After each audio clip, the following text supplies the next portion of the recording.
Well, good afternoon, friends and neighbors. Thank you all for joining us today, and welcome to Cultural Thursday.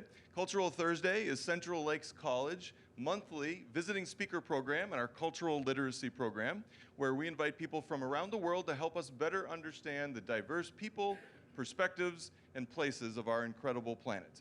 My name is Jason Edens, and it's my privilege to coordinate the Cultural Thursday program, and once again, I appreciate you all being here today. It's also my privilege to introduce our guest today, Mr. John Emery. Mr. John Emery is a U.S. Army veteran. He's also a volunteer at the Islamic Resource Group, which is a Minnesota-based organization that facilitates conversations between world faiths and helps us all better understand one of the world's major religions, Islam. So with that, please help me welcome Mr. John Emery with a warm CLC round of applause. So much. I really appreciate it. Oh, thank you. All right. Sounds like my mic is working. So good afternoon, everyone. So thank you for the introduction. My name is John. I'm a speaker with this organization called Islamic Resource Group. Jason said it better than I can. We just help facilitate conversation in terms of interfaith, interreligious dialogue. We really believe that, the path to a better future is, understanding each other's religious traditions and cultural traditions. So this is a great pleasure for me to be back up in Brainerd again. I met Jason last year. We actually right before Ramadan last year as well, we had a short conversation about that. So I'm so pleased to be up here again at Central Lakes College. And I'm also very pleased that apparently I missed the snow. That was a surprise, so yeah, I'm glad I didn't get stuck on the way. I have a really big task to accomplish in just a few minutes here. Ramadan is a sacred month for Muslims, a deeply meaningful month, something that Muslims yearn for every year, something which Muslims really lament the passing of every year as well. Even though it's nice to be back to eating it after Ramadan is over, Muslims do sincerely miss the month when it's over. So that being said, there's so much that could be said about Ramadan just by itself as a part of the Islamic faith, and I'm challenged to condense it into just a few minutes here. So my challenge today is I want to present both sort of the mechanics of Ramadan. How do Muslims actually to participate, or how do Muslims celebrate and actually perform Ramadan, right, as an act of faith? But also, again, what does it mean to Muslims at the same time, right? So I want to try to balance, the sort of the mechanical approach to it, but also the deep meaning that it has for Muslims in this short time we have together. So God willing, I'll be able to do that for you. So Bismillah ar-Rahman ar-Rahim. Again, I introduced us really quickly. I'm going to skip that. You know who we are. So again, as I said, and I spoke with Jason a few minutes as we were just kind of chatting before this started. And my apologies to Jason. I know this is cultural, like sort of a cultural event. I want to recontextualize Ramadan just a little bit, because strictly speaking, right, Ramadan is not a cultural event, even though, right, it's practiced by communities all over the world and has been for the past, 1,400 years or so. So it definitely has its unique cultural characteristics around the world. But really, for the most part, Ramadan is the same for every Muslim in the world, right? Muslims practice Ramadan the same way, right, from country to country, from person to person, pretty consistently. So really, strictly speaking, it is a religious practice more so than a cultural one. And even culturally, cultural practices surrounding Ramadan are remarkably similar. Right, and I'll talk more about that as we go. So even for us here in Minnesota, for a white convert family like myself and my family, we're going to celebrate and practice Ramadan really almost exactly the same way that, a family in, the Arabian Peninsula would have 1,000 years ago, or Indonesia, right, 500 years ago, right? So it's a pretty consistent practice. In fact, the month of Ramadan itself is one of the 5 pillars of Islam, right? So we know, I think many of you may know by now, Muslims, or Islam itself, is a monotheistic tradition, right? So Muslims believe in God, and Muslims also believe, right, that there are other monotheistic traditions, right? So our Christian brothers and sisters, Jewish and other monotheistic traditions, right? So Muslims consider themselves to be a part of this broader practice of monotheism. And Muslims understand that the pillars of Islam are actually, again, consistent with religious practice throughout time, right? That monotheism going back, right, at least as far as we know, I think 5,000 years or so, according to Jewish tradition. So Muslims declare their faith, they pray, they give to charity, they perform their pilgrimage if they're able to, and then Muslims fast during the month of Ramadan. So placing Ramadan, the month of the fast, in its proper context, it is an obligatory act of worship for Muslims. Right? And I'll talk more about what we mean by obligatory and who actually fasts in just a few moments. So again, just to contextualize it, this is an act of worship first and foremost for Muslims. Muslims fast. Well, the short answer to a lot of these questions that people ask us, like why do Muslims do this, why do we do that, right? Or why don't we do this? The short answer, why do Muslims fast, is because God told us to, or at least we believe God tells us to fast. The Quran is the holy text of Islam. So Muslims believe that the sacred book, the Quran, which was revealed to the Prophet Muhammad, peace and blessings be upon him, is the literal speech of God to humanity, right? Revealed, of course, in the Arabic language, 1,400 years ago or so. In that text, Muslims believe that God speaks to us directly and tells us in the second chapter of the Quran that we should fast. And I've given you the citation here if you're curious. But basically in the Quran chapter 2, it tells us, "O you who have believed, decreed upon you is fasting. Specifically decreed upon you fast during the month of Ramadan." And as you can see in that second verse up there, so whoever sights the new moon of the month of Ramadan, let them fast it. So importantly for Muslims, and I'm going to get into more details on this in a moment, Ramadan is one of the months on the Islamic calendar, right? And Muslims, for sacred purposes and for religious events, in terms of keeping track of sacred time, Muslims use a lunar calendar, right? And actually, just like other faith communities, just like our Jewish family, just like Hindus as well, I believe, use a lunar calendar. So Muslims, during the month of Ramadan, which is one of the 12 months on the lunar calendar in Islam, believe that they should fast during that month. And again, we'll talk more specifically as we go what that looks like. And in fact, like I said, Muslims fundamentally fast because Muslims believe God tells them to, right? But in this instance, in this verse, one of the fascinating things I think is interesting about this verse is that it gives us a reason. It actually tells us. Muslims believe God says, fast during the month of Ramadan so that it might make you more righteous, right, or pious.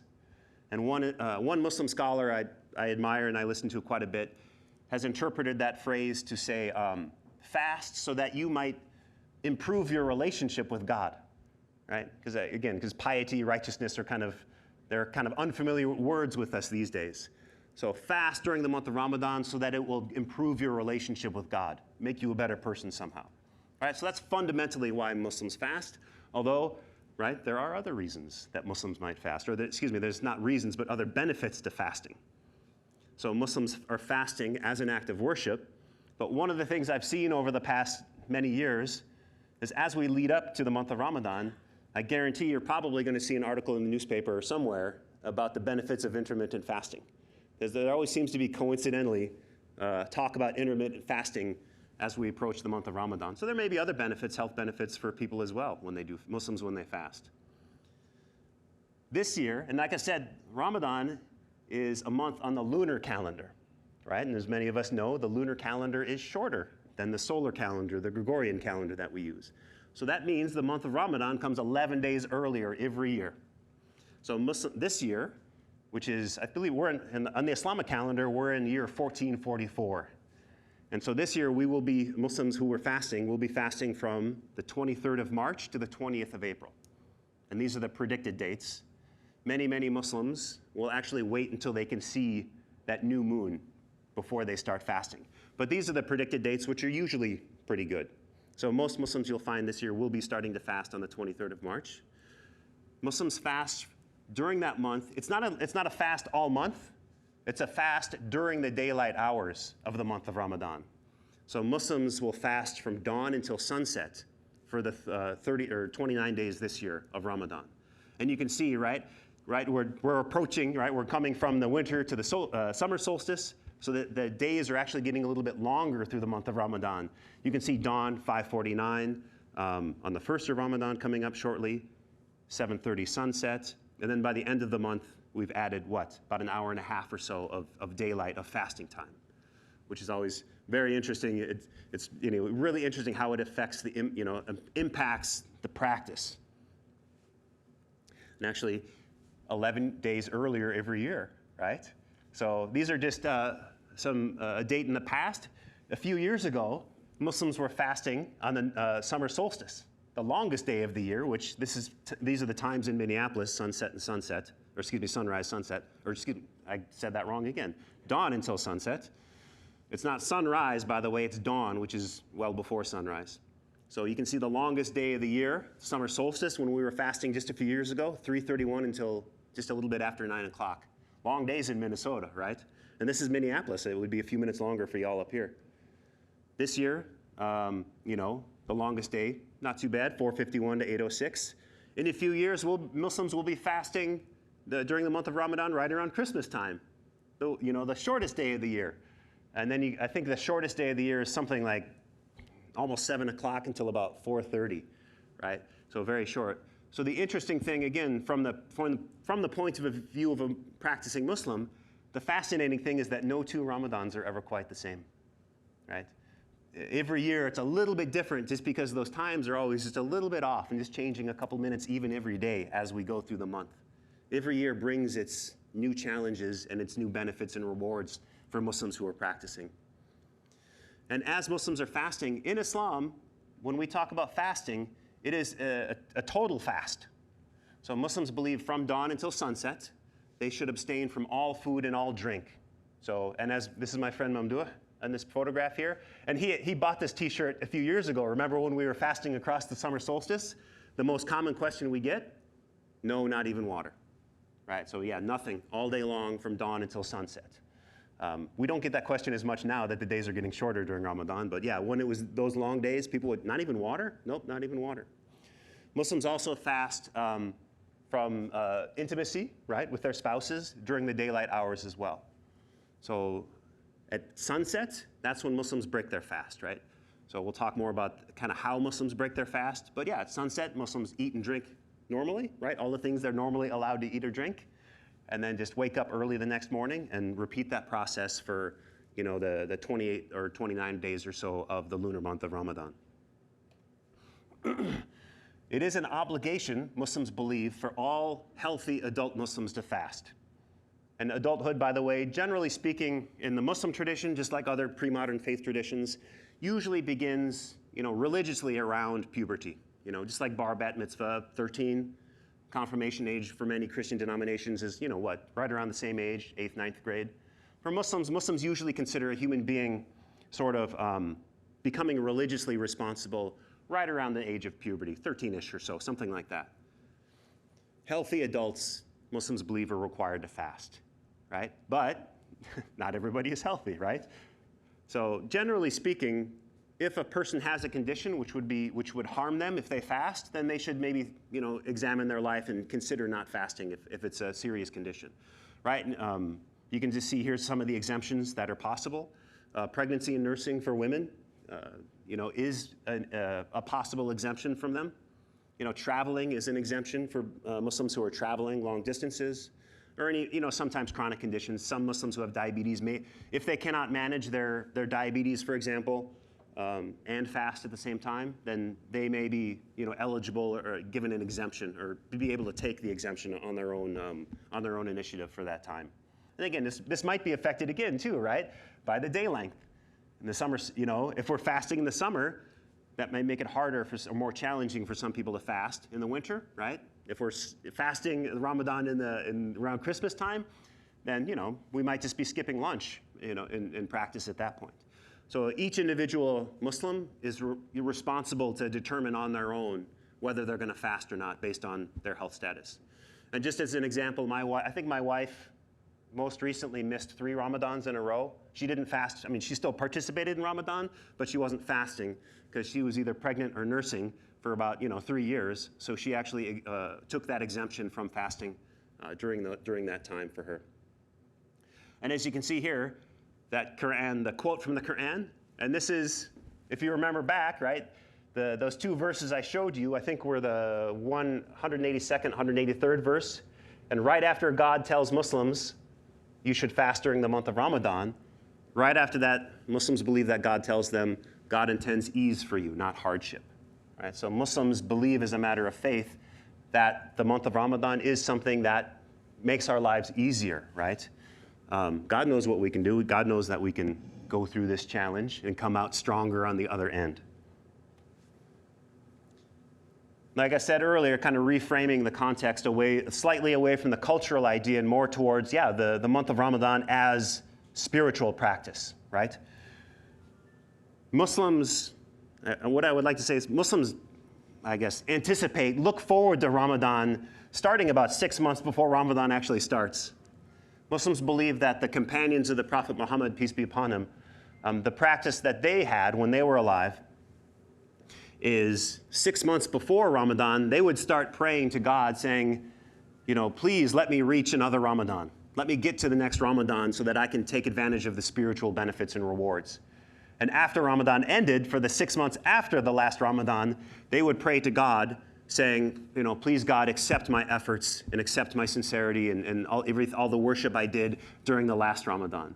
So Muslims, like I said, find a great deal of spiritual strength and reward in the month of Ramadan, so much so that they literally spend the rest of the year either yearning for the next Ramadan or asking God to accept the last fast of Ramadan that they went through. It's a serious business. And then what you'll find as well is many Muslims are preparing for Ramadan physically as well as spiritually before the month starts. So we're currently, the month before Ramadan on the Islamic calendar is called Sha'ban. And many Muslims during this month are actually doing kind of a preparatory fast. So many Muslim scholars have likened the month of Ramadan to a season of reaping, right? So if you want to harvest your crops, you got to sow your crops, you have to nurture your crops and water them and weed them and so on and so forth. So many Muslims will spend a couple months before Ramadan, doing that metaphorically, doing maybe fasting 1 or 2 days a week in the month or two before, so that when Ramadan starts, they're not doing it sort of cold turkey, right? They're ready to take maximum benefit and really reap the rewards of this beautiful month, right? What's the old saying? Like, when's the best time to plant a tree, right? Well, 20 years ago. So Muslims really try to take maximum benefit of the month by getting ready for it. The unique thing about the month of Ramadan and sort of the root, so to speak, of its significance is that Muslims believe that over 1,400 years ago, it was during the month of Ramadan that God first revealed the sacred text of the Quran to the Prophet Muhammad, right? So it was during this month, the Prophet Muhammad, peace be upon him, one of his practices before he became a prophet, that is to say, before Muslims believe he received revelation from God, is he was deeply concerned with the injustice in his community. So he used to go and meditate and ponder and pray and wonder how can we fix this injustice? And after many, many, years and years of the Prophet Muhammad, praying and meditating, Muslims believe that during the month of Ramadan, 1,400 years ago, God spoke to him and gave him revelation. So the fact that that happened during the month of Ramadan is deeply significant for Muslims. And Muslims celebrate the month of Ramadan, as the month of fasting, but also as the month of the Quran, the month of the revelation, the beginning of the revelation of the sacred text, the Quran. So one of the practices that Muslims perform, or should, or try to perform during the month of Ramadan is really digging deep, right? Burying themselves in that sacred text, reading the Quran every day, well, religiously, right? Literally in this case, and really, as much as possible, engrossing themselves in that sacred text. And that's going to be reading it, listening to it, reciting it, not just reading it sort of quietly to ourselves, but the best way to practice the Quran is to recite it out loud. The text itself, the recitation of it, Muslims believe has deep sacred value as well. So Muslims do their best to live the Quran during the month of Ramadan. Prayer is always important for Muslims, right? 5 times a day is the obligation Muslims believe. But particularly during the month of Ramadan, Muslims place arguably a heavier emphasis on congregation, communal worship. One of the things that you're going to see, I don't believe there's a mosque very close to Brainerd, to the best of my knowledge. Though the past 3 years, all kinds of things have happened the past 3 years I don't know about. But Muslims will do their best to come together to the mosque during the month of Ramadan to pray and worship together. Right? So congregational prayer is even more emphasized during the month of Ramadan than it might be at other times of the year. Charity is a key component of the month of Ramadan as well. We saw those 5 pillars a few moments ago. One of the pillars is charity. Muslims are obligated once a year to pay a portion of their wealth to the poor and needy, right? And so many Muslims you'll find pay that annually, that annual charity during the month of Ramadan. And then on top of that, they're probably going to give a lot more money away as well during the month of Ramadan if they have the means to do so. Charity is a key component. Muslims believe that all of these actions that they perform during the month of Ramadan are particularly blessed. And Muslims believe that during this month of Ramadan, God is showering us with his mercy and his forgiveness, right? Which, as believing Muslims are very conscious that they need that forgiveness and mercy from God. So it's a month of yearning, right? Seeking to please God through acts of worship and seeking God's mercy and forgiveness during this month through these actions that we've talked about. Then, of course, deeds, right? Muslims try to level up their not just their charitable giving, but also their charity in terms of physical, like deeds and the things that we do. So all of these things are considered, important all the time. But during Ramadan, like I said, Muslims try to level up all of their spiritual activities. And so usually what that looks like, a day in the life kind of thing during the month of Ramadan, Muslims oftentimes, should, and most Muslims you'll find will wake up before dawn to have breakfast, right? This is part of the prophetic model. The Prophet Muhammad himself did this and recommended that people wake up early to start the day with some breakfast, right? Some of these days get long. You should really start with some breakfast, drink some water. So you'll see Muslims all over the world, Muslims locally, you might see, lights on in the windows at 3 o'clock or 4. I think, this year, not that early, but 4 o'clock in the morning, Muslims will rise early, have some breakfast with their family. I always get up early. I always cook breakfast, get my wife out of bed if she's fasting on those days, and then have some breakfast before that dawn prayer starts. Once the dawn prayer starts, we do our morning prayers, and then guess what? We go about our lives. Ramadan is not a vacation from our responsibilities. So that means we still go to work, we go to school, we take tests, we take finals, right? All that stuff. It's just that Muslims are fasting while they're doing their normal life, right? I'm trying to think, what sports season comes up? Soccer? I can't remember. Doing all these normal activities, right? But Muslims are fasting while they're doing it, doing their prayers throughout the day. And then what you'll see, like I said, Muslims, when they break their fast, it's always better to do it with other Muslims or other people who are fasting. So Muslims, again, will place an emphasis probably on going to their local mosque because, right, where are you going to find Muslims who are breaking their fast? Well, that's all, that's our local mosque. So part of my habit and my family's habit is we will make, that 29 nights, we're going to spend most of those nights at our local mosque, which I have a new one close to my house, just in walking distance, thank God. So we'll walk to our mosque and break our fast with other Muslims, or just anyone who wants to join us. Many mosques, I don't know, maybe most mosques, I'm not sure what the percentage, but any mosque, if they have the resources to do so, they will have a breaking fast dinner every night during the month of Ramadan to celebrate Ramadan and to bring community in. Muslims perform extra prayers during the month of Ramadan, or they should. There's optional prayers that Muslims perform.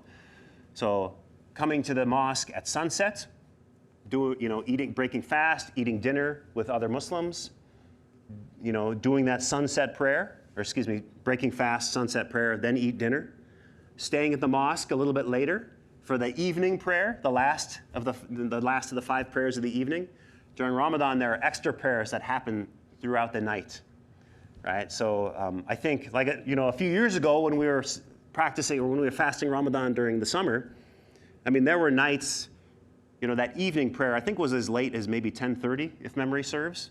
So, you'd go to the mosque, break your fast at 9 o'clock, do your sunset prayer, stay for another hour or so, whatever that time was, do the evening prayer, and then there's more prayers. So there were times in the summertime where the dawn was like 3:30. Well, we were finishing up our prayers like 1 o'clock, 2 o'clock a.m.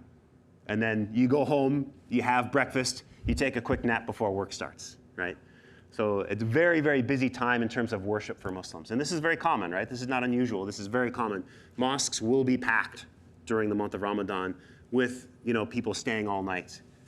Children love it too. because a lot of times this is a family event.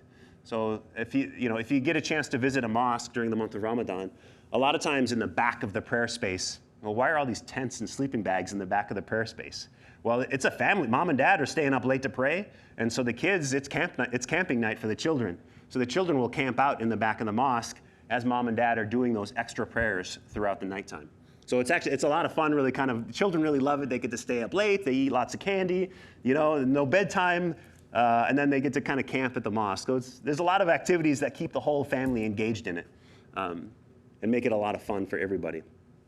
The last 10 days of Ramadan are considered the most, the most beneficial and the most sacred. I'm not sure exactly which word to use in this context, but Muslims believe there is one night of Ramadan which is more powerful and better than any other night during Ramadan or any other time.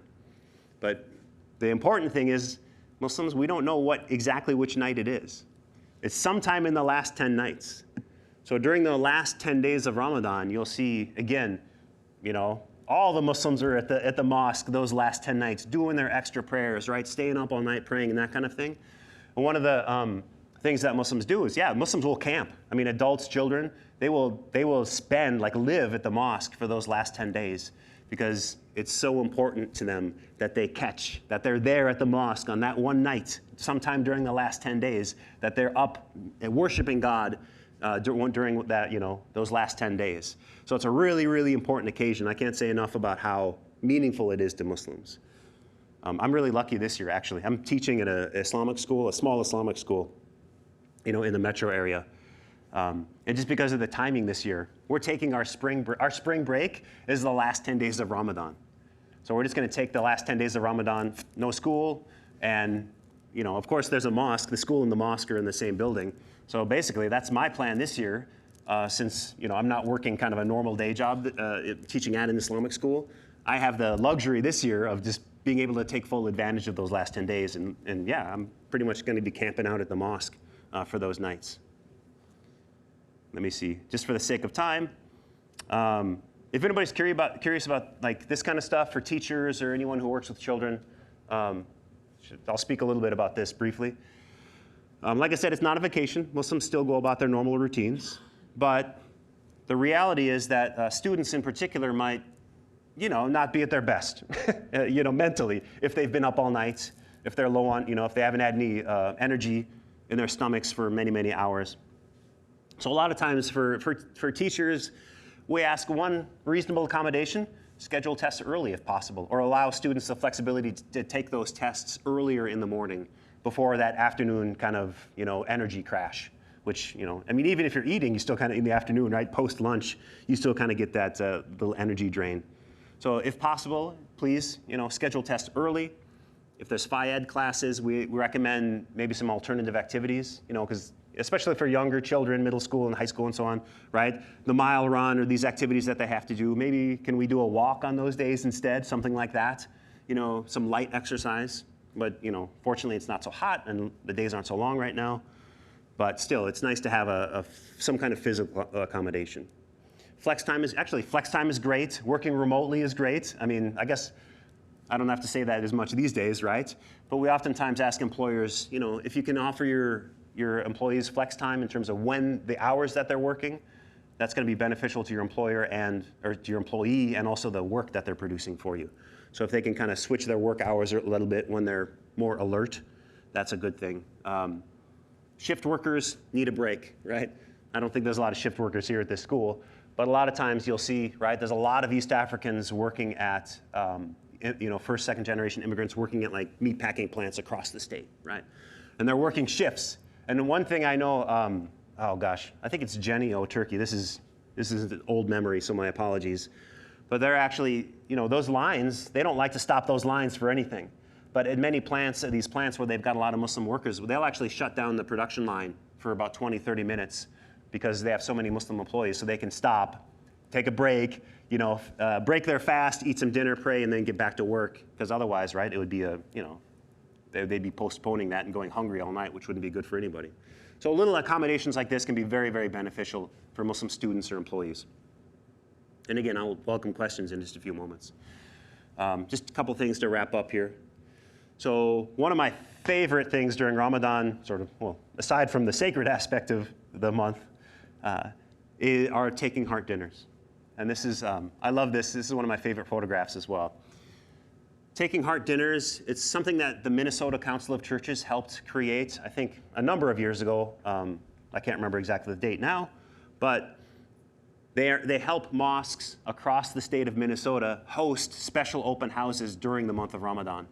And I think, the list isn't out yet for this year, but I think like usually about 25 or 30 mosques across the state have these special open houses. It's called a Taking Heart Dinner. And like I said, pretty much any mosque is going to have, breaking fast or iftar dinners every evening during Ramadan. But many mosques set aside a special night as kind of an open house iftar dinner, right? Breaking fast dinner. So basically the idea is they have extra food on hand, they have, extra volunteers, just to kind of show everybody around, to welcome people and make sure you're comfortable visiting maybe for the first time, a mosque, a Muslim house of worship. So you can find more about that at the Minnesota Council of Churches, mnchurches.org website. I hope that goes up soon. I used to actually help organize this. I'm not doing that this year, so I'm kind of in the dark on this as well. But please, if you have the chance to go to visit a mosque during Ramadan, please do so. I guarantee, at the very least, you're going to have one of the best meals that you've had in a long time. Because most Muslim communities in the state of Minnesota, right, are centered around first generation, second generation immigrant communities. So you're going to get some great Somali food, some East African food. You're going to get some great, Desi, like Pakistani, Bangladeshi, Indian food.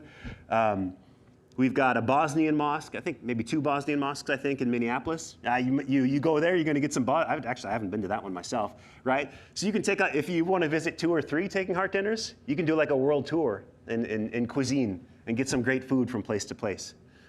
A friend of mine, the fellow convert, she likes to joke that she converted for the chicken, which I know it's a joke, but there's some times where I think that's, I wonder if she's serious some of the times. Like I said, the food's a lot of fun. So please check into this. Like I said, they haven't published the list yet, so I don't have that to share with you now. Probably St. Cloud would be the closest. Is that right? I don't know up here. But there are many of the mosques in greater Minnesota do this as well. And then Eid Mubarak comes up. So this is the greeting that Muslims use. So the day, right, the last day of fasting, I believe predicted, is April 20th, which is a Thursday. So the day after the last day of fasting, so this is the beginning of the next month on the Islamic calendar, is Eid. So Eid means holiday in Arabic. But in American English, we just say Eid to refer to the Muslim holidays. There's 2 main holidays. The first of the 2 holidays, and the second most important, is the Eid right after Ramadan finishes. So we say the greeting that we use is Eid Mubarak. Eid Mubarak just means blessed Ramadan. So you can either say blessed Ramadan, or if you want to, blessed Eid, or if you want to level up, you can say Eid Mubarak, right, which means the same thing in Arabic. That's a Friday this year, which is good. That's a particularly nice time. So usually Muslims take 3 days at least off. It's traditionally a 3-day holiday, which is good. Like I said, it's happening on a Friday this year, so we don't have to take as many vacation days for Muslims who are working. But a lot of Muslims will take longer. So it depends. Again, cultural practice might be different. Some Muslims here will take like 1 or 2 days off. Some Muslim families might take like the whole week off, right? So if you have Muslim students, it's a good idea to ask in advance, like, hey, are you going to miss some time? Or, well, hopefully this is a college. It's their responsibility to check in with you. But just to be aware, some Muslims may take more or less time for this holiday. So it's a lot of fun. The holiday itself the Eid is typically celebrated outdoors when possible, because our mosques are simply not big enough, right? There's so many people coming together celebrating Eid that we almost always do it outdoors at some pavilion or something like that. Although this year, right, we're getting into, as we're getting closer to winter, hopefully we'll be celebrating outdoors in beautiful warm weather on April 21st in Minnesota, or it could be snowing about 50-50 on April 21st, right? It's a great deal of fun. This is me with my wife and my youngest daughter, my youngest child. I think this was last year. So it's just a wonderful time. Like I said, children love it. It's candy. There's gifts.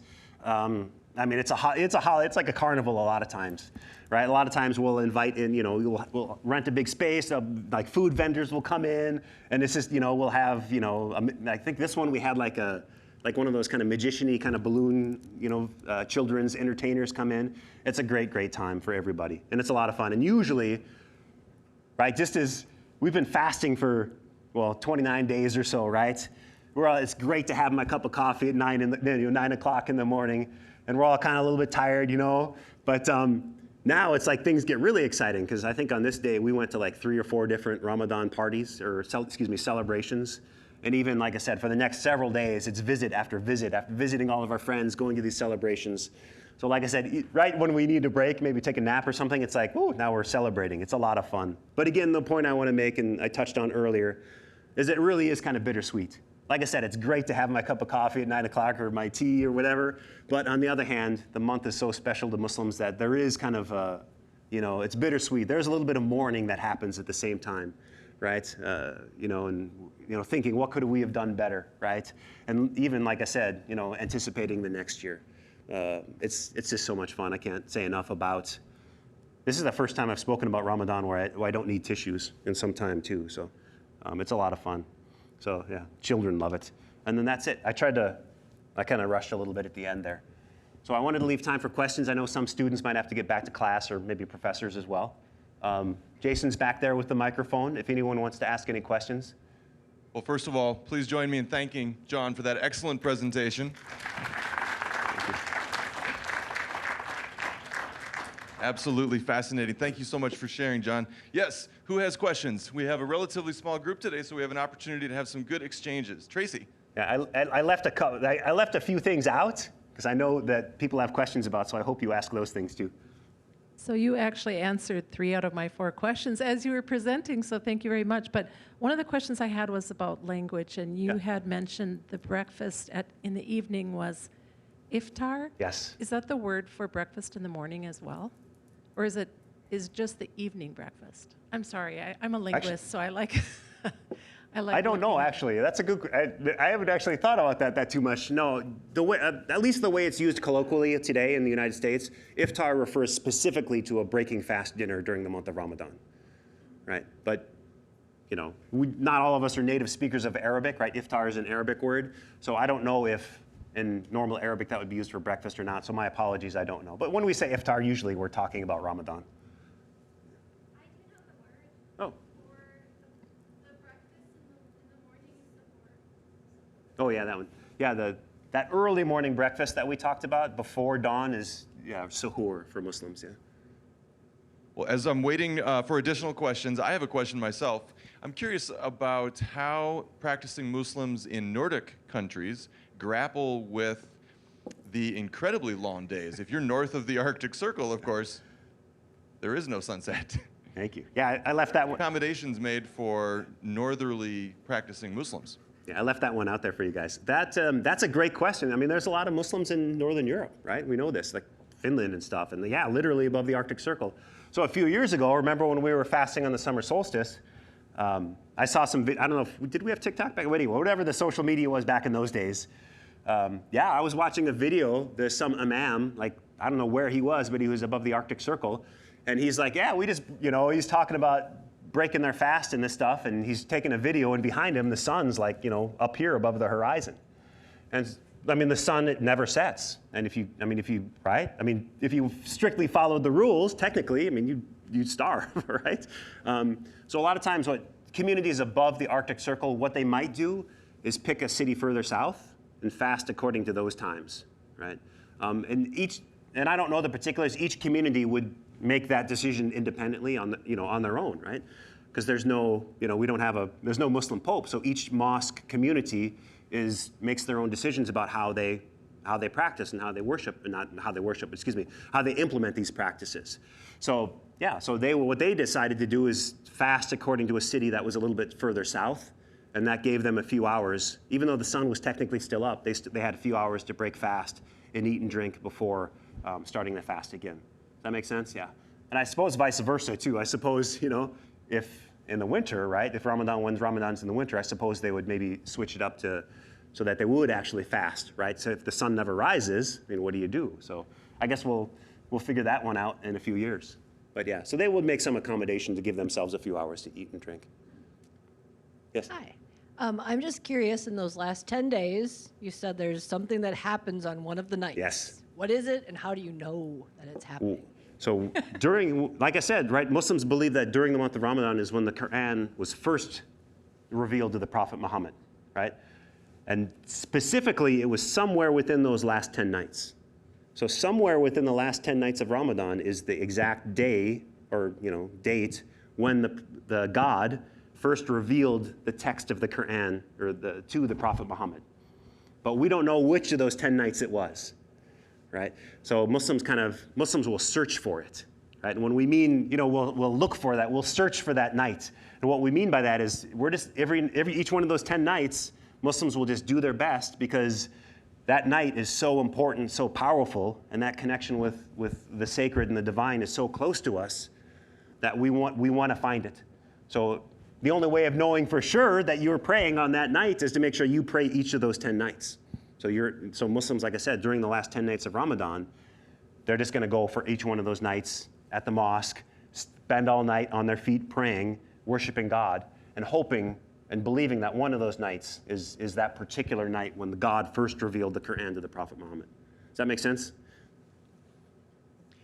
In my prayer and fasting tradition, repentance is an important component. Is it in your faith also? Oh my goodness. Ramadan is also the month of forgiveness, right? So, God is infinitely merciful in the Muslim tradition, right? Which I hope sounds familiar to people from other traditions as well, right? God is merciful and loving to us. So, yes, Muslims are seeking God's forgiveness through acts in worship and repentance during the month of Ramadan, especially during, this month of Ramadan. We can do this anytime, right? But especially during the month of Ramadan, because that connection with the divine is so close to us, Muslims will double down on their devotions and seeking repentance. Yes, absolutely. This is a very important aspect of it. Because like I said, we need, as Muslims, we believe we need it. We can't do this on our own. We need God's mercy in our lives. And when's the best time? Well, always is the best time to do that, but especially during Ramadan. And that's why Muslims are so worshipful, especially during Ramadan. Yes, yeah, forgiveness. We can't say enough about repentance and forgiveness, but yeah, if I go too much about that, like I said, I'll get a little emotional. Is a pilgrimage always to Mecca?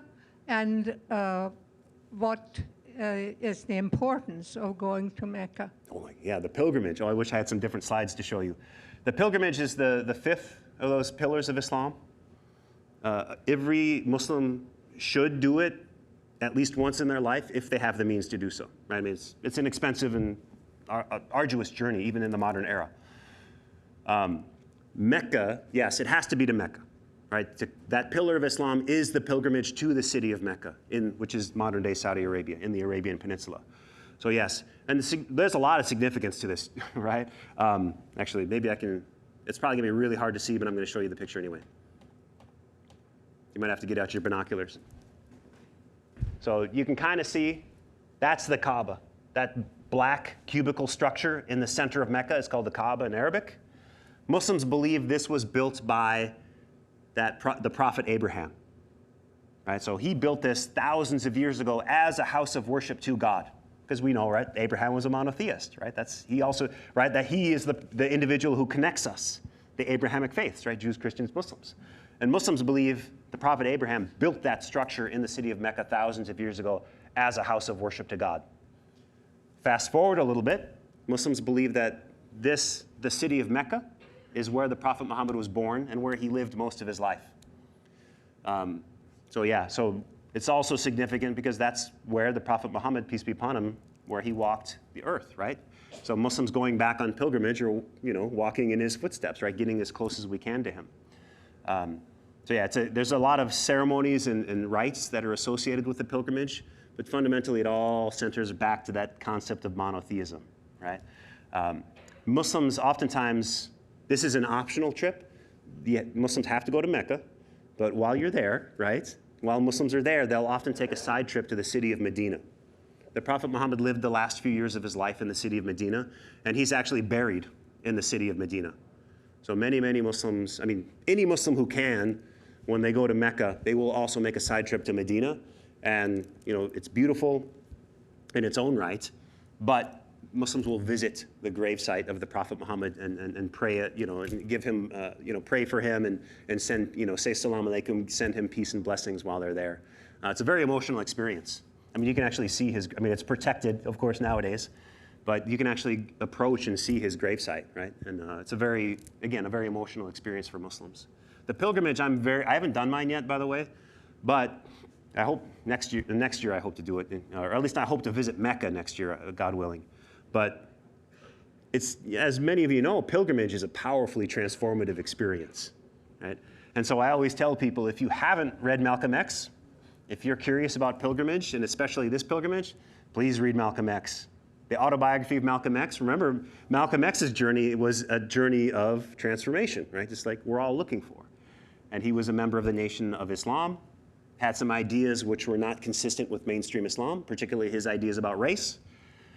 And eventually when he made his pilgrimage to the city of Mecca, that's when he was, he came back. If you ever go on YouTube, watch a video of him before his pilgrimage and watch a video of him after his pilgrimage. He came back a changed man, very different, right? He was promoting reconciliation between races. He was a segregationist before. Nation of Islam thought black people should have their own state, basically. He came back saying, no, peace is possible. Because he was at Mecca, praying with the darkest skinned African on one side of him. On the other side, praying with him was the bluest-eyed, blondest Northern European man he'd ever seen in his life. But all coming together and, joined with this common vision of peace and worshiping God, right? And so it tends to be a very transformative experience. And please read Malcolm. I think it's just one chapter in Malcolm X. It's a beautiful chapter. It's moving. I think it's inspirational for all of us, Muslim or not. But if you're curious about that, please read his account of his pilgrimage. And you can tell, like I said, I haven't done mine yet, but I really want to. I get really excited about this. Because I've met many people in my life who come back from pilgrimage, changed people. Other questions? Okay.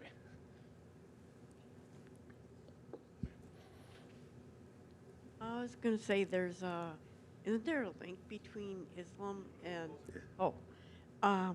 sorry. Isn't there a link between Islam and Christianity and Jewish, especially Jewish and Islam? Yes, explicitly so, yes. There is a link from the Muslim perspective, to be clear. There is a connection between Judaism, Christianity, and Islam. Muslims believe, I guess I'll do this the roundabout way. So Muslims believe that the God that they are worshiping is the same God that Abraham worshipped. Muslims believe the God that they are worshiping is the same God that created Adam and Eve, right? So it's kind of a roundabout way of saying it. As monotheists, Muslims believe we're all worshiping the same God, right? And Muslims believe that Abraham, for example, was a prophet, right? And obviously a very important one. And Abraham, that's why we often refer to Judaism, Christianity, and Islam as the Abrahamic faiths. Because each of us, we all look to the prophet Abraham as, I guess our spiritual forefather, right? And he's the glue which kind of connects us. And when Muslims believe that Abraham came to build the Kaaba in the city of Mecca, he did that with his son Ishmael, right? So Ishmael and Abraham built that house of worship to God together, right? And Ishmael, as many people may know, is considered kind of eventually his descendants became, Muslims. One of his descendants was the Prophet Muhammad. So yeah, we are connected at least through the Prophet Abraham, but even through that aspect of monotheism, we are deeply connected. Muslims believe Jesus was a prophet. Muslims love and respect and listen to the teachings of Jesus as well, right? With some slight differences, of course, or not so minor, but yeah, we are connected through these stories. Probably have time for about 2 more questions. What do we got? Are there any hands raised? Gary. Yes, sir. Get my steps in today. Well, thanks for coming. You just answered one question I had about whether or not Muslims tend to see Jesus as a prophet. Another question I have, do you find that Muslims, Islamic folks, are going to Jerusalem on pilgrimages in a sense as they do to Mecca? Or is it just Mecca and Medina, or, So for Muslims, do they also visit, right, other sacred sites, particularly Jerusalem, right? The Holy Lands, I guess we call them, right? The short answer is yes. But Muslims obviously would prioritize the pilgrimage to Mecca first and foremost as an act of worship, as an obligation of the Islamic faith. But yeah, many Muslims will visit, Jerusalem and sacred sites there to visit too as well, right? Because, again, Jesus, Muslims consider to be a prophet, and there are many other prophets who lived in that region, in prior times. So Muslims will visit those sacred sites as well. Yeah, absolutely. The short answer is yes. There's much more that can be said, but I'll just leave it at that. What do you have in your hand? These are, I should raise them up. These are prayer beads. And I call them prayer beads because I've heard, depending on where people are from, I've heard 6 different names for what people call these. But prayer beads, it's a meditation aid and a prayer aid, right? So, right, one of the goals for Muslims, right, is to live a life of worship. Recognizing God's presence in our lives, not just when we're praying, right? Not just 5 times a day or maybe on Fridays or during Ramadan, but our whole lives. So there are certain prayers that Muslims will perform just throughout the day, constantly. This is not a requirement. This is kind of an extra thing that some Muslims will use. But this has 99 beads. So Muslims believe that God has 99 beautiful names or attributes. Mercy, the merciful, the compassionate, the loving, the forgiving, all of these beautiful things. So many Muslims will actually memorize the 99 names in Arabic and just count them over and over. Or maybe this one has 99, plus it's got side beads too, kind of like an abacus, right? So some Muslims will wake up and say, I'm going to say this prayer 1,000 times today. And so they'll say, and then, you do 99, and okay, that's 1 set, and that's 2 sets.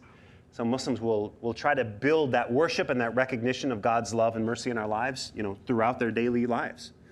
So this is just kind of a helpful reminder. It's also something to, keeps my fingers busy. So when I'm feeling fidgety, I may as well put that fidgety, that nervousness to work, right? And, thinking and remembering and reflecting on God and worshiping God, right? So yeah, just like other faith traditions have prayer beads to help them pray, this is kind of an extra sort of thing that some Muslims use. This came from Medina. I've never been to Mecca or Medina, as I mentioned. A friend of mine went a few years ago, and he brought this back with him as a gift to me from the city of Medina. So this is the closest I've been. So I kind of cherish these, and this is my intention to go myself to visit someday. So yeah, just something I use to help me kind of, keep me busy. I could listen to a podcast when I'm driving, or I could do other things, or I could just kind of, again, worship a little bit in those little moments that we have, right? Moment here, moment there, right? That stuff adds up, to a life of worship, I hope. So yeah, just a little helper. John, I'd like to take the liberty to ask the last question, although I suspect some of our guests will have additional questions for you after the fact. But well, you can always hit us up if you have any questions, please. This is what we love to do. There's many of us who volunteer with this organization. So if you have any further questions or want me or want another person to come up and talk to you, we'd love to. So yeah. I was wondering if you would be comfortable sharing a little bit about your conversion experience. It's my understanding that you served abroad, and I was wondering how you converted to Islam. Excuse me. Do we have a hard limit on this? End time? Maybe the abridged version. Yeah, the abridged version. I grew up in a family of faith practice in a Christian tradition. So I always grew up with this idea, and I always felt in my heart, right, this sense of something bigger than us, right? Even in this country today, right, with rise, people less and less associating with a religious tradition. Most people still, even if they're not associated with a religious tradition, still believe in a higher power, right? And that's kind of how I was for many years. My tradition didn't exactly mesh up with what was in my heart, but I still felt that yearning for something bigger, something, God, I guess, So when I joined the Army, I learned Arabic. Right? The Army taught me Arabic. I spent 2 years in language school. So I met Muslims for the first time, and eventually I traveled. I can read the Quran in Arabic, right? And I started reading the Quran in Arabic. I read about Islam through primary sources for the first time in my life. So I read in Arabic the words of the Prophet Muhammad as well as the Quran, peace be upon him. And so what I found was something so very different from what I had been raised to believe about Islam and about Muslims, right? When I was growing up in the 1980s, everything I knew about Muslims came from Chuck Norris movies, Arnold Schwarzenegger movies, right? Remember those? Who was the bad guy in those movies? Well, right? There's always some, brown guy from the Middle East blowing up bombs. So that's what I knew about Muslims, even though I didn't know it. So when I met Muslims for the first time, when I learned about the faith of Islam directly, not through mass media, right? I was just blown away by how different it was, right, from my expectations or what I had been taught. And so I just kept digging and digging and learning, and over time, I just really fell in love with the tradition. Right, I found something so remarkable, and even for me, that process of connecting directly with God's word. Right, again, Muslims believe that the Quran is literally God speaking to humanity in the Arabic language. So that connection was something I found very inspiring, and I love that, and I still love that today. The example of Prophet Muhammad, his life, the way he lived his life, is to say the least remarkable. Who he was at that time in history. There was no other person in the world like him. He was so remarkable, committed to justice, women's rights, all of these things that we take for granted today. He was saying these things 1,400 years ago. Not only saying it, but living up to it and implementing rights for people and justice and so on and so forth. So I found that powerfully inspiring in my life. When I converted, one day I woke up and I said, well, I believe all this stuff anyway, right? And so I said, I'm going to take that next step and commit my life to this. So I was at the University of Minnesota studying there. And I went to the community center on campus. They've got the community center with all the different organizations.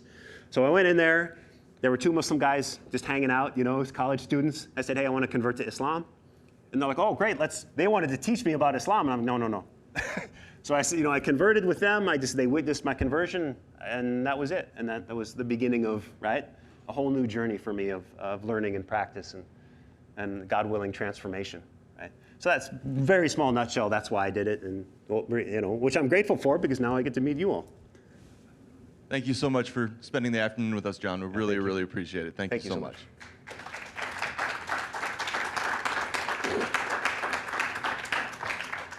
you all for joining us today. I really appreciate it. If you'd like to stay later and ask John some questions, feel free to do so. Thank you so much for being a part of it. Have a great day.